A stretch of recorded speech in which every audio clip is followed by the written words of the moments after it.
Corduroy.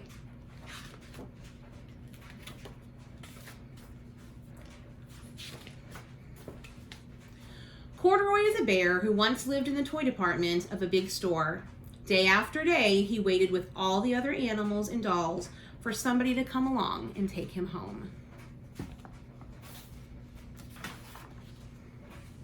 The store was always filled with shoppers buying all sorts of things, but nobody ever seemed to want a small bear in green overalls. Then one morning, a little girl stopped and looked straight into Corduroy's bright eyes. "Oh, Mommy," she said, "look, there's the very bear I've always wanted." "Not today, dear," her mother sighed. "I've spent too much already. Besides, he doesn't look new. He's lost the button to one of his shoulder straps." Corduroy watched them sadly as they walked away.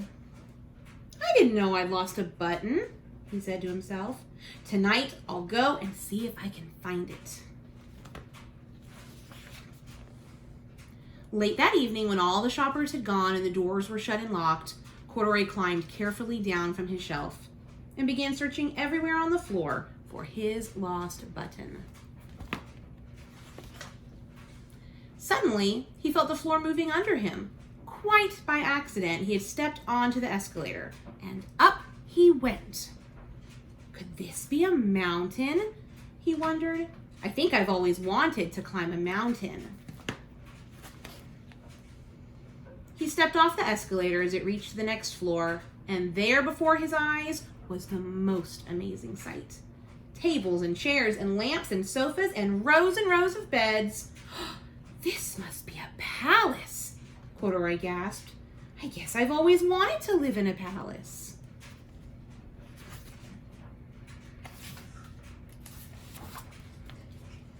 He wandered around admiring the furniture. "This must be a bed," he said. "I've always wanted to sleep in a bed." And up he crawled onto a large, thick mattress. All at once he saw something small and round. "Why, here's my button," he cried. And he tried to pick it up, but like all the other buttons on the mattress, it was tied down tight. He yanked and pulled with both paws until pop! Off came the button, and off the mattress Corduroy toppled. Bang! Into a tall floor lamp. Over it fell with a crash. Corduroy didn't know it, but there was someone else awake in the store. The night watchman was doing his rounds on the floor above. When he heard the crash, he came dashing down the escalator. "Now, who in the world did that?" he exclaimed. "Somebody must be hiding around here." He flashed his light under and over sofas and beds until he came to the biggest bed of all. And there he saw 2 fuzzy brown ears sticking up from under the cover. "Hello," he said. "How did you get upstairs?"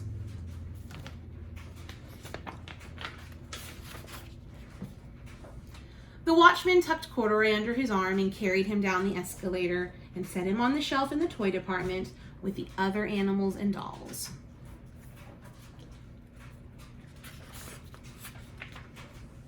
Corduroy was just waking up when the first customers came into the store in the morning. And there, looking at him with a wide, warm smile, was the same girl he'd seen only the day before. "I'm Lisa," she said, "and you're going to be my very own bear. Last night I counted what I've saved in my piggy bank, and my mother said I could bring you home." "Shall I put him in a box for you?" the saleslady asked. "Oh, no thank you," Lisa answered, and she carried Corduroy home in her arms. She ran all the way up 4 flights of stairs, into her family's apartment, and straight into her own room. Corduroy blinked. There was a chair and a chest of drawers, and along a girl-sized bed stood a little bed, just the right size for him. The room was small, nothing like that enormous palace in the department store. "This must be home," he said. "I know I've always wanted a home. Lisa sat down with Corduroy on her lap and began to sew a button on his overalls. I like you the way you are, she said, but you'll be more comfortable with your shoulder strap fastened. You must be a friend, said Corduroy, and I've always wanted a friend. Me too, said Lisa, and she gave him a big hug.